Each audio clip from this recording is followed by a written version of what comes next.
sa aking pagkakasala at linisin sa aking kasalanan.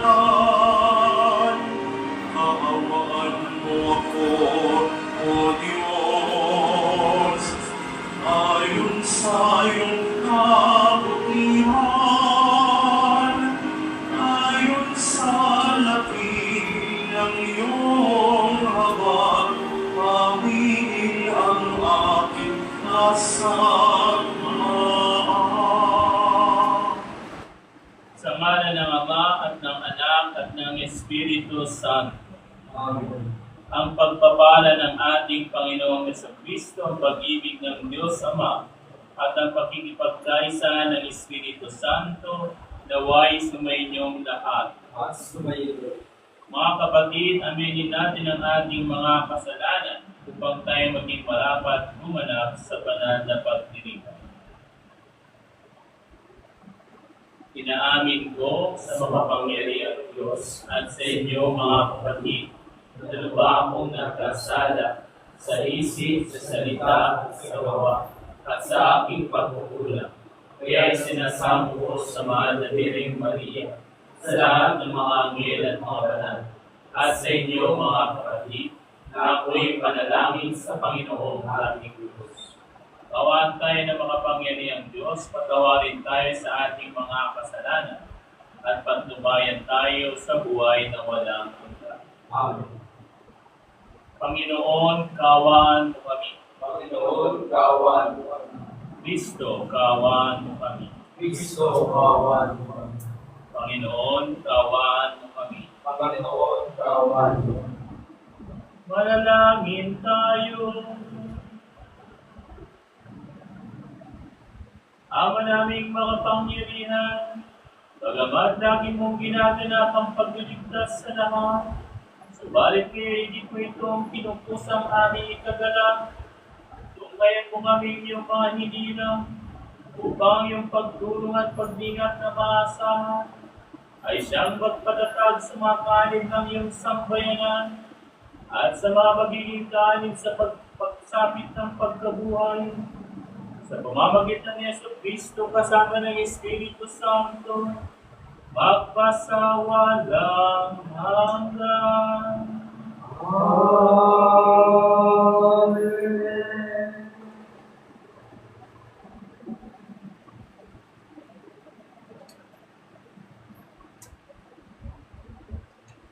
Pagbasa mula sa aklat ng 30. Ito ang pinakasabi ng Panginoon. Kukunin ko ang mga Israelita mula sa mga dakong kinatipunan nila upang ibalik sila sa sarili ng bayan. Sila'y pag-iisahin ko na lamang. Isa lamang ang pagiging hari nila. Hindi mo sila mahahati. Sila'y gagawin ko isa na lamang kahayan. Hindi ko sila sasamba. Si Diyos ay hindi gagawa ng sukumang ng bagay o anumang paggagawa. Hindi na sila tatalikod sa akin. Nililisin ko sila. Sila ang magiging bayan ko at ako ang magiging Diyos nila. Isang tulad ng lingkod ko sa gabi ang magiging hari nila. Susundin na nila mabuti ang aking mga utos at tututuloy. Sila'y tuon na manilirahan sa lupaing tinirahan ng kanilang mga ninuno.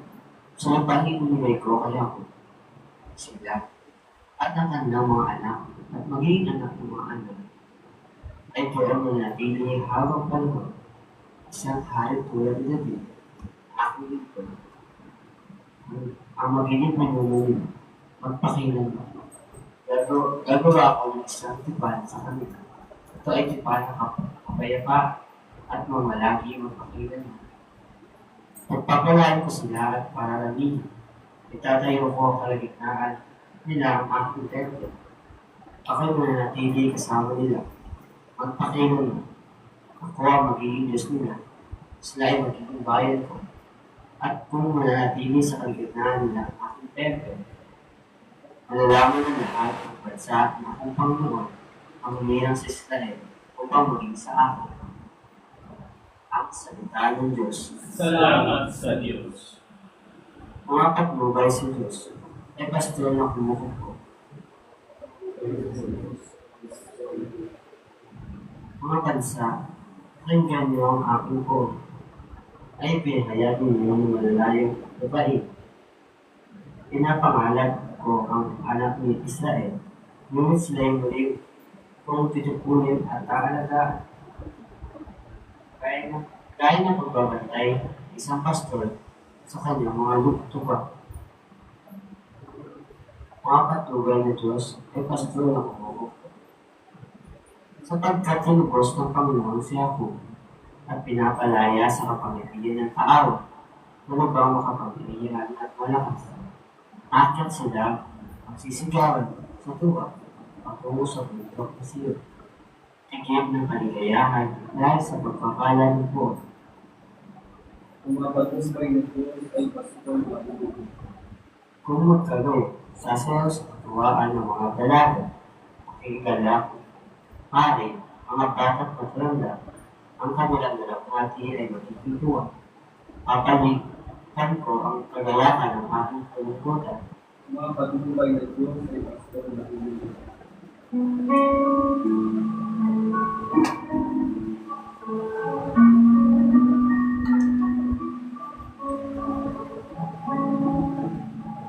Kapag ngayon napakinggan at pinignan ang mahal, huwag na ninyong maalagaan ang pagsasakang parang ng bitig at kalokan. Kapag ngayon napakinggan ang tinig ng iyong mahal, huwag na ninyong maadlaran ang pagsasaka para ng bituin at kalooban.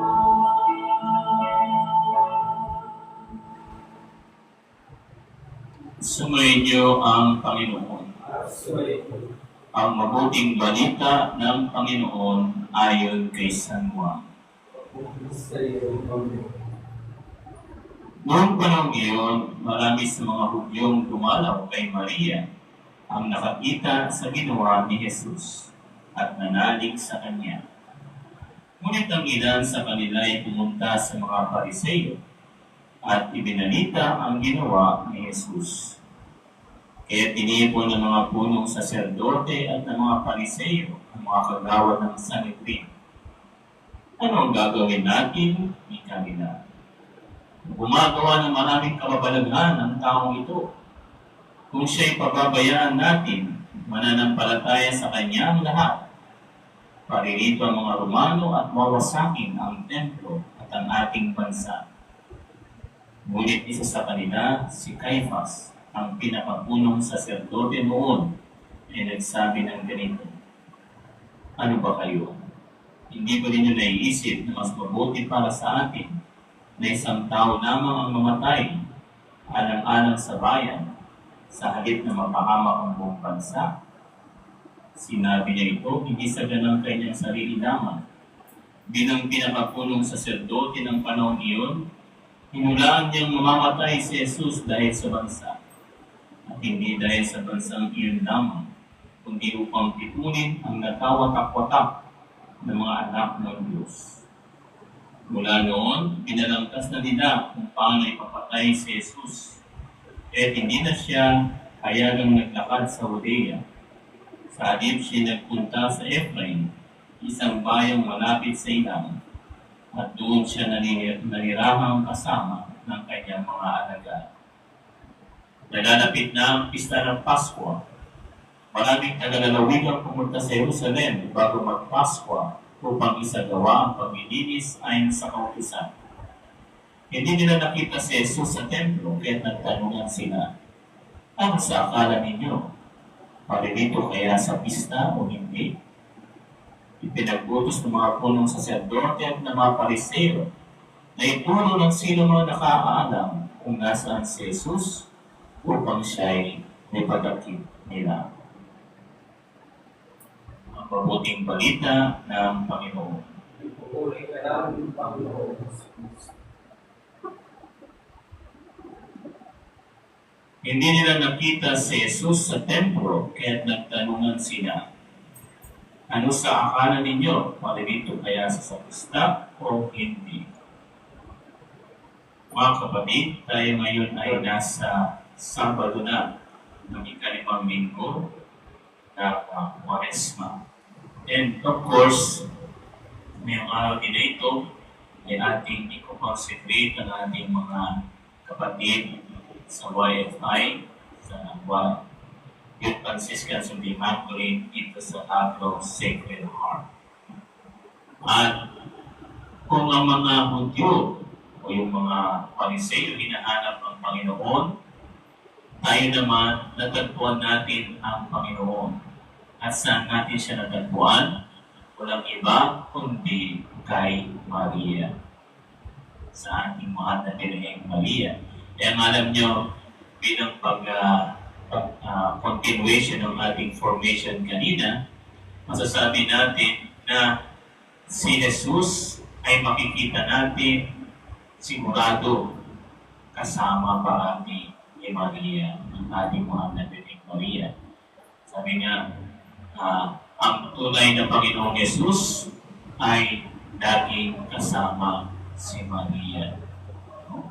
Dahil wala namang ibang nanay ang pinili ng Diyos kundi si Maria. Kaya nga, kinoconsecrate natin ang ating sarili kay Maria bilang pag-consecrate natin sa Diyos din.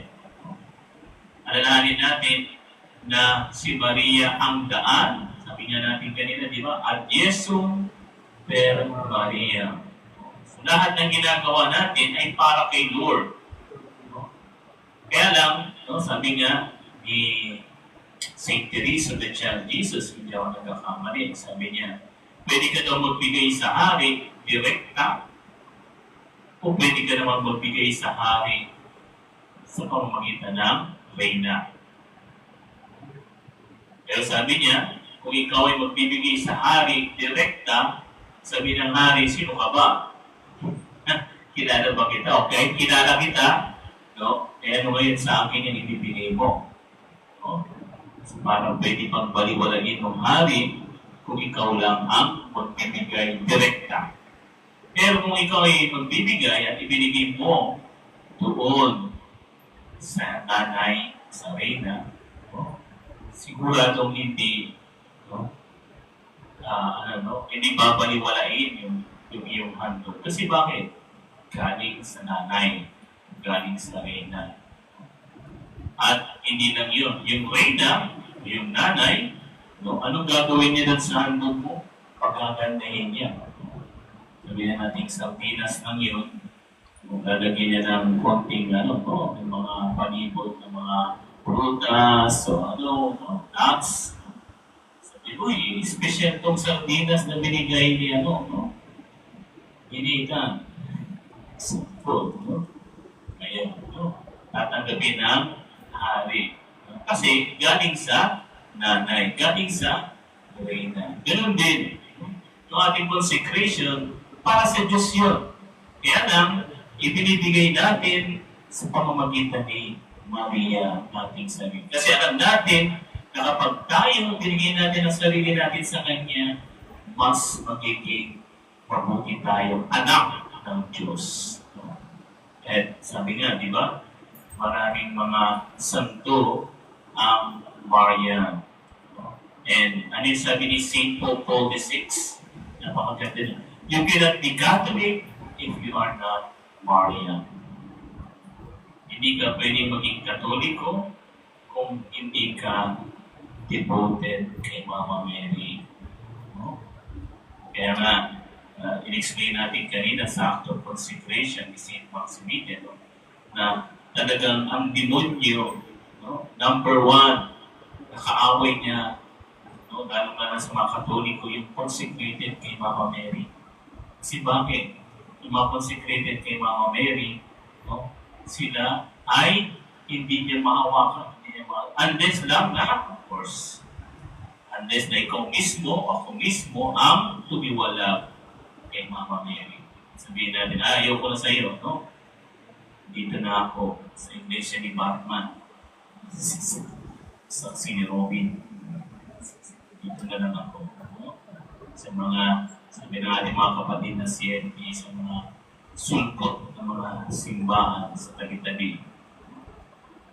So, kaya nga, no? Atin din pong isama sa ating banal na misa ang inyong mga intensyon sa lahat mga nanonood sa atin ngayon sa TikTok Live. At of course, isama din natin yung mga magpo-profess ngayon. I think isa, dalawa, apat yata. No? O anim na magpo-profess na friar sa Italy. Mga bagong friars. First profession. And of course, pagdasal din natin, lalo na sa misang ito, ang ating mga brothers na magpo-consecrate kay Mama Mary for the first time as, sabi natin, pillars of the YFI Love Group. So, ating pong ipagpatuloy ang ating banal na misa at atin na pong unang ang ating mga youth Franciscans of the Immaculate, magsitayo po. At, yeah.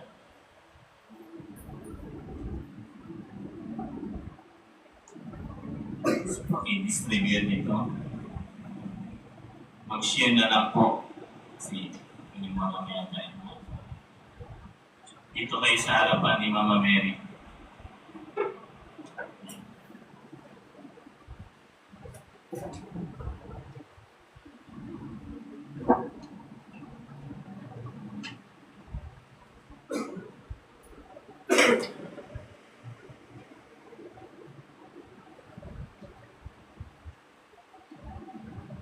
So sa may part na may nakalagay na name, no, isasabihin niyo bawat isa yung inyong mga pangalan, isa-isa. Siguro mag-start kay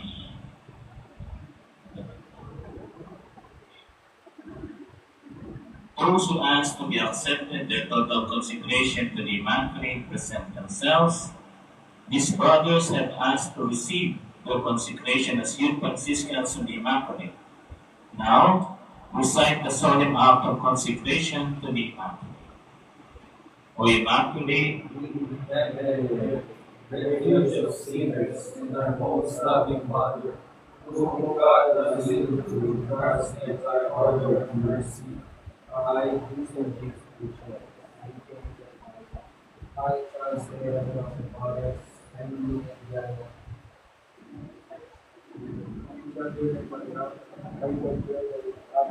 and unworthy sinners, cast myself at your feet, humbly begging you to accept me completely as your possession and property, and to do with me with all my powers of soul and body, with my whole self, death and eternity, whatever pleases you. If it pleases you, use my whole self without reserve, to accomplish what has been said of you.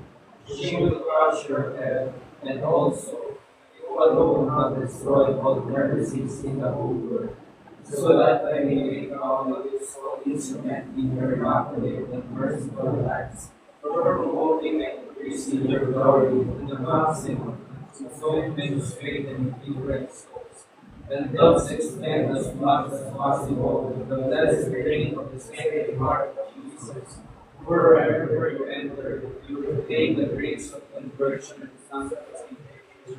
Seizing through your hands that all graces come to us from the most sweet heart of Jesus. allow me to praise you, O Virgin Mary. Give me strength against your enemies. Let us pray. Almighty Father, you will to manifest your greatness to the Immaculate Conception of Mary, when the day who is admitted into consecration as you Franciscans of the Immaculate, and become always a more ardent apostle of your name. Amen. Now, blessing and imposition of the miraculous medal. So, after na mag-bless kayo yung miraculous medal, mag-form kayo ng isang line sa gitna para sa imposition.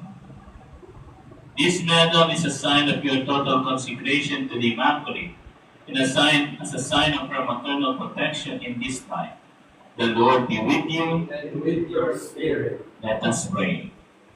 Almighty and merciful God, who through the many apparition of the Immaculate Virgin on earth has deigned to work great wonders, bless these medals.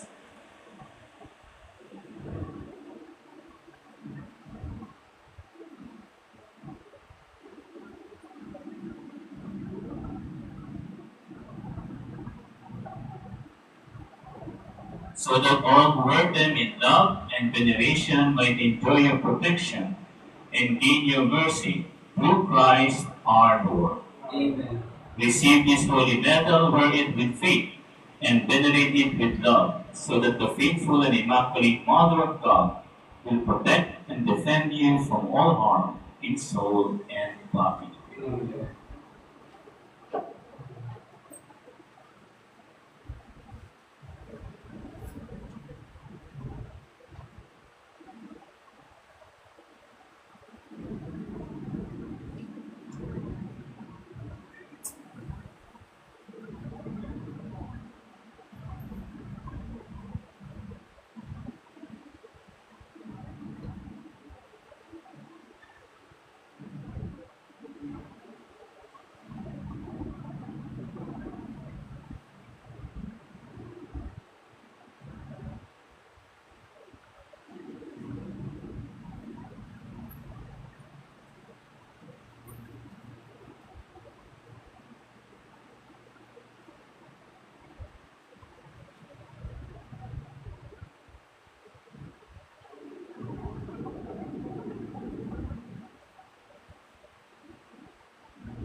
Yan po yung royal pledge ng mga YFI. Let me distribute.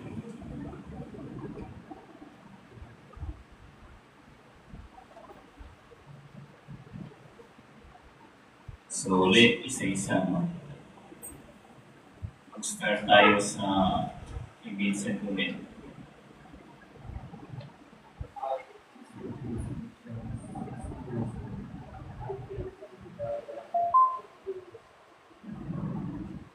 I trust in Rosa Torres,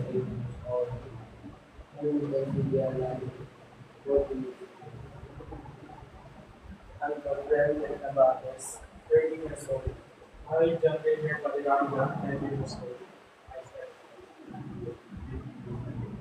a member of the Universal System of the Immaculate, following the spiritual of the Saint Francis of Assisi and Saint Maximilian Miracle Holy, desiring to give the greatest glory to God through the consecration of my whole self to the Immaculate, whereby I promise to do the following: to develop my spiritual life in prayer, in imitation of the Virgin in prayer, the daily rosary, morning and evening prayers, angels and religion, to pray for my family, my friends, and myself, with a constant and worthy reception of the sacraments of confession and communion, to observe the life of purity in soul and body, after the example of the Immaculate, being my model of holiness, I will commit myself to cultivate the life of purity in soul and body,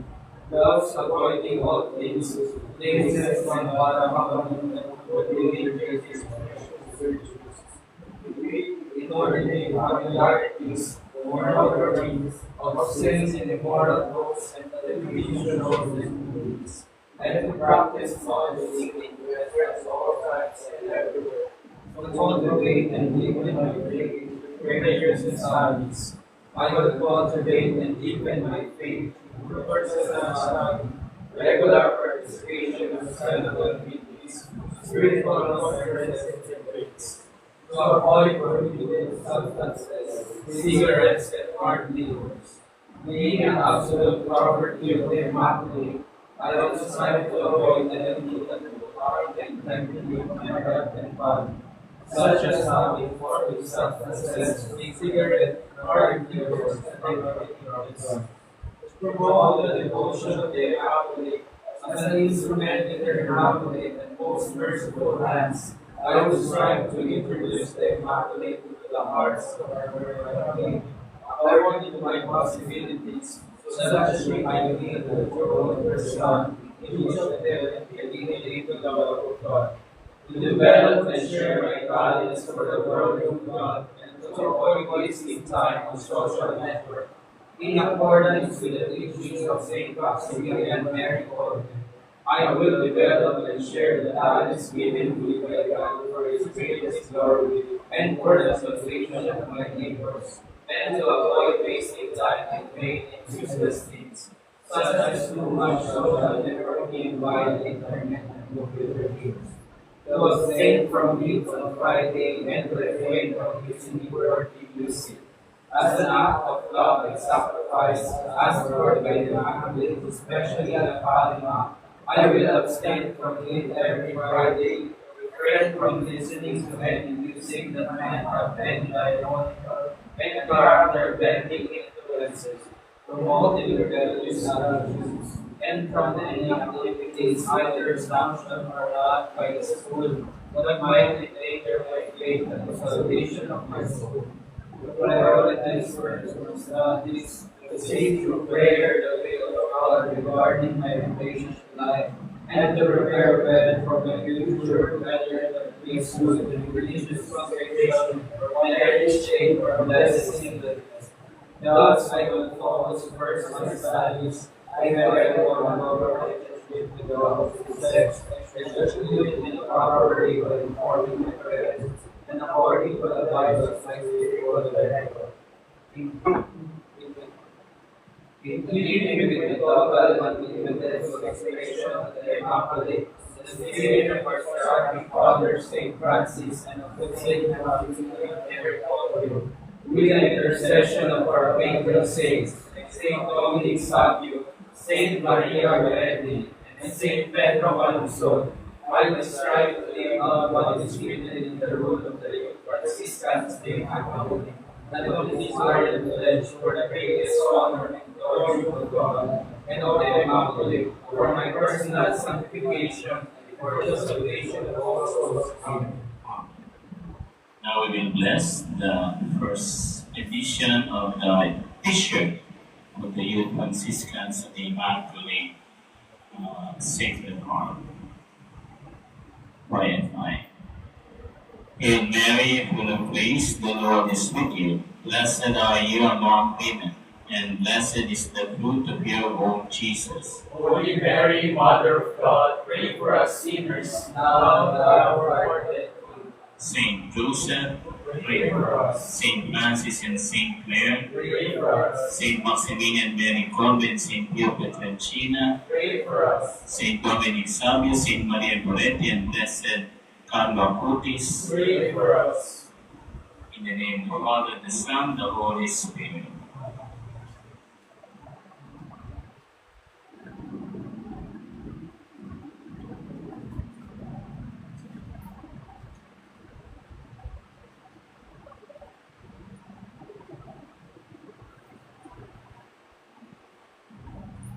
So let us give them a round of applause. Congratulations. So we will continue with the offertory.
Manalangin kayo mga kapatid upang ang pag-aay natin ay kalugdan ng Diyos Amang makapangyarihan. Ang pagkinawa ng Panginoon ay pagkakalit sa iyong mga kamay sa kapatid niya at karamaya sa ating Panginoon at sa buong sambayan niya.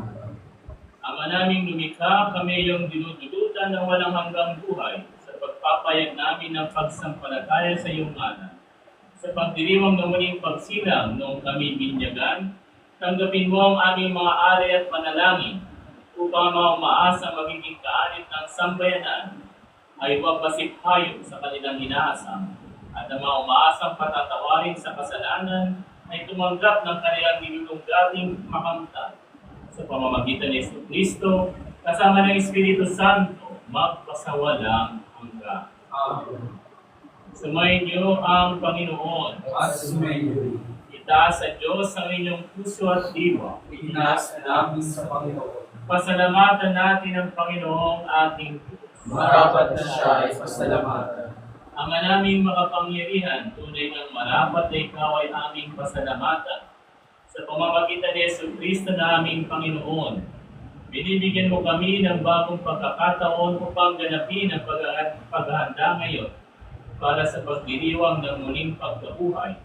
Kaysa ng iyong anak na minamahal, aming inilalaan ang panahon, talino at yaman, para ganapin ang iyong kalooban ng kapwa-tao'y lubos na damayan. Sa pagdiriwang namin sa aming pagsilang, bilang makaanib ng iyong sambayanan, kami iyong pinagkakamit ng katayuang ganap sa pagtatangkilik. Kaya kaysa ng mga ngayon na nagsisiawit ng papuri sa iyo, nang walang mumpay sa kalangitan, kami nagbubunyi sa iyong kadakilaan.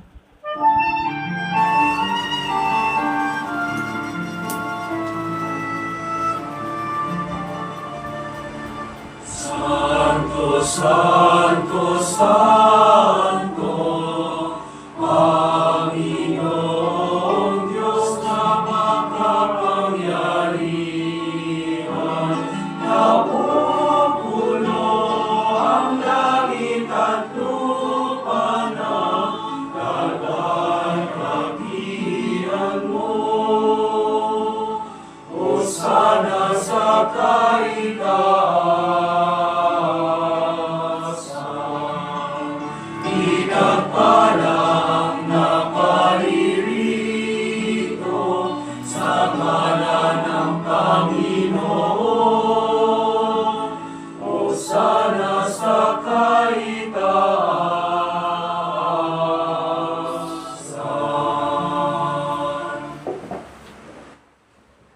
Ama naming banal, ikaw ang bukal ng sanang kabanalan, kaya sa pamamagitan ng iyong Espiritu, gawin mong banal ang kalog na ito, upang para sa aming maging katawan at dugo ng aming Panginoong Jesucristo. Bago niya pinagpisa ang kusang loob na maging handog, hinawakan niya ang tinapay, pinasalamatan kanya, pinaghati-hati niya iyon, inebot sa kanyang mga lagad at sinabi, tanggapin niyo lahat ito at kanin.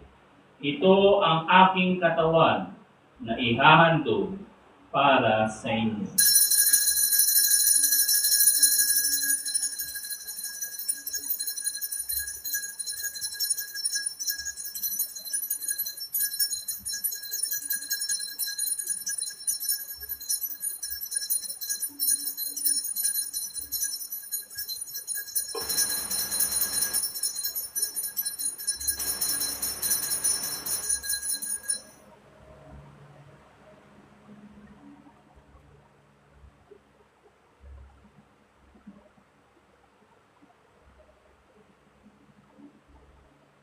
Gayon din naman, noong matapos ng hapunan, hinawakan niya ang kalis, muli kanyang pinasalamatan, inabot niya ang kalis sa kanyang mga lagad at sinabi, "Tanggapin niyo na ito at inumin.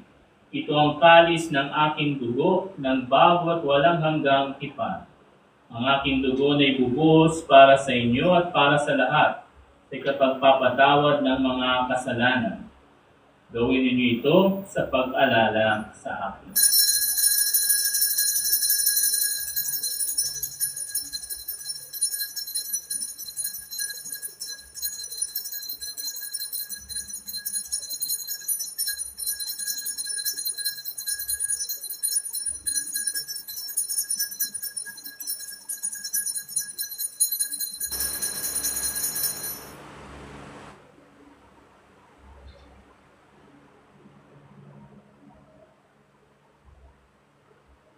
Ipagbunyi natin ang misteryo ng pananampalataya. Si Kristo ay gunitain, sarili ay ihain, bilang pagka-itinupin, inagsasaluhan natin, hanggang sa siya ay dumating.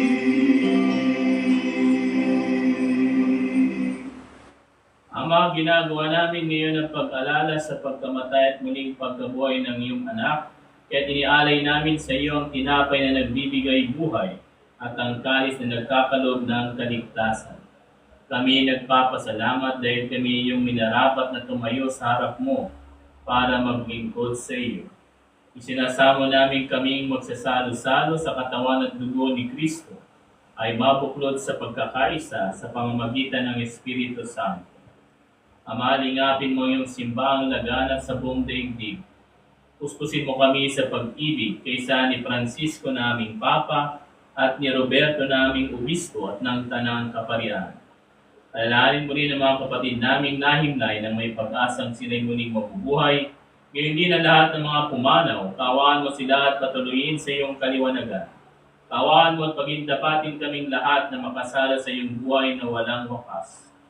Kaysa ng mahal na Birheng Maria na ina ng Diyos ni San Jose, kaysa ng mga apostol at lahat ng mga banal, na namuhay dito sa daigdig ng kalugod-lugod sa iyo, may pag-iwang nawa namin ng pagpupuri sa ikararangal mo sa pamamagitan ng iyong anak na aming Panginoong Hesus Kristo.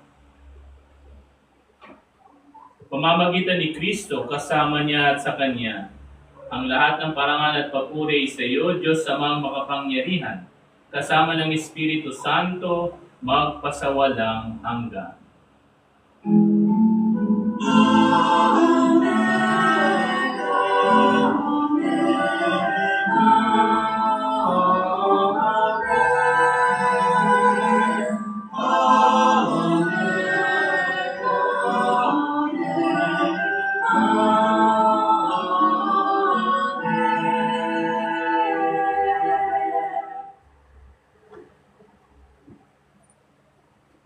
Sa tagubilin man nakagagaling na utos sa turo ni Jesus na Panginoon natin at Diyos, ipahayag natin ang lakas loob.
Iniling namin kaniadya sa lahat ng masama, pagkalooban ng kapayapaan araw-araw, iligtas sa kasalanan, ilayo sa lahat ng kapamakan.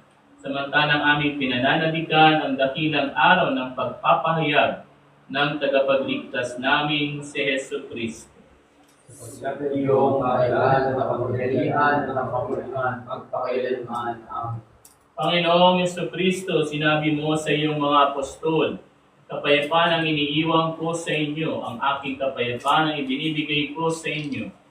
Tungayan mo ang aming pananampalataya at huwag ang aming pagkakasala. Pagkalooban mo kami ng kapayapaan at pagkakaisa ayon sa iyong kalooban. Kasama ng Espiritu Santo, magpasawalang hanggan. Amen. Ang kapayapaan ng Panginoon ay laging sumainyo. At sumayo rin. Magbigayan kayo ng kapayapaan sa isa't isa.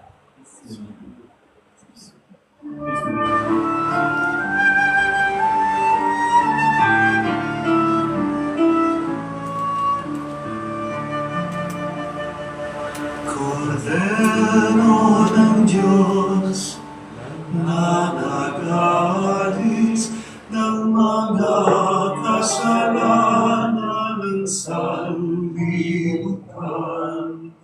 maawa ka sa amin.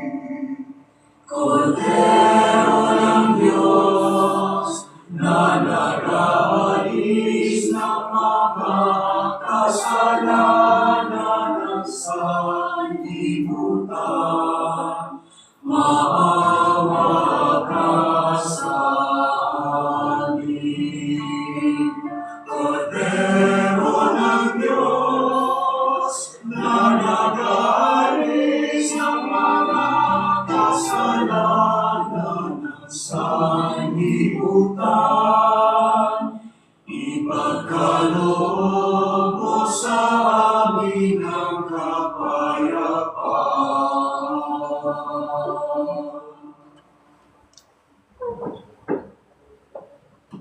Ito ang Kordero ng Diyos. Ito ang nag-aalis ng kasalanan ng sanlibutan. Mapalad ang mainanyayahan sa kanyang piging. Panginoon, Hindi ako karapat-dapat na magpatuloy sa iyo. Ngunit sa isang salita mo lamang ay gagaling ako.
sa katotohanan, ikaw ang makikilala sa taong mapagmamahal.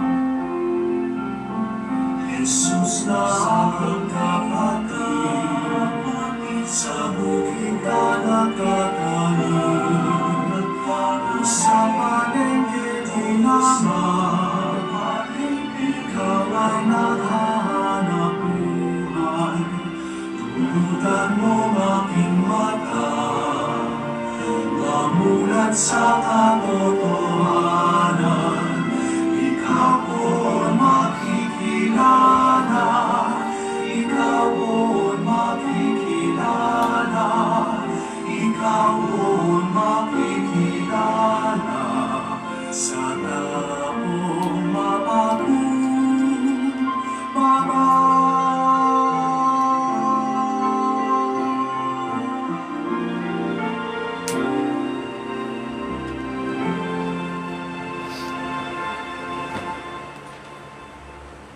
Manalangin tayo.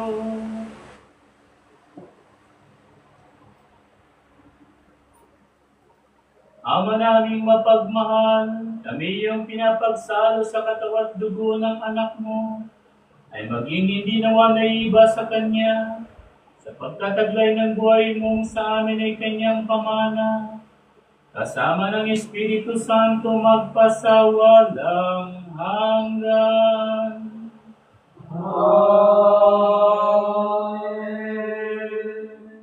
Sumainyo ang Panginoon. At sumainyo. Pagpalain kayo ng makapangyarihang Diyos, Ama, Anak, at Espiritu Santo. Amen. Tapos ng banal na misa, humayo kayong taglay ang kapayapaan at pag-ibig ni Kristo. Salamat sa Diyos.